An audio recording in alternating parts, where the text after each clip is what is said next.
આ તરફ અમદાવાદના નહેરુનગર વિસ્તારમાં નિવૃત્ત ડીવાયએસપી દ્વારા ફાયરિંગને મામલે નિવૃત્ત ડીવાયએસપી અશોક સિંહ સહિતના આરોપીઓને કોર્ટમાં લઈ જવાયા। કોર્ટમાં લઈ જતા સમયે નિવૃત્ત ડીવાયએસપી અશોક સિંહે નિવેદન આપ્યું, હું જેલમાંથી છૂટીને પ્રેસ કોન્ફરન્સ કરીશ તેવું કહ્યું। અમારી સાથે ખોટું થયું, અમારી વિરુદ્ધ ખોટી ફરિયાદ છે તેવું કહ્યું। જમીન અંગે બધા પુરાવાઓ હોવાનો તેઓએ દાવો કર્યો। ફાયરિંગ સ્વ બચાવમાં કર્યું હોવાનો તેઓએ દાવો કર્યો। ગેરકાયદે લોકો ઘૂસી જતા વ્યાજબી બળ અમે વાપર્યું તેવું તેમણે કહ્યું।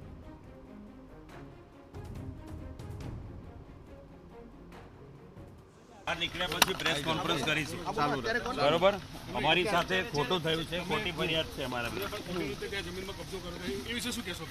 50 વર્ષથી એમાં જ જન્મ્યો છું, એમાં મોટો થયો છું। તમારે કઈ નામ નથી એમાં એ તો 7/12 ના હોય, કોર્ટમાં છે, બધા પુરાવા છે અમારી પાસે। ફાયરિંગ અમારી બચત માટે કર્યું, અમારી જમીન કબજે હોય ને ગેરકાયદેસર લોકો ઘૂસી જતા હતા, એમને રોકવા માટે વ્યાજબી બળ વાપર્યું, વ્યાજબી બળ વાપરવું જરૂરી હતું। શરૂઆત તમે કરી હતી ફાયરિંગ?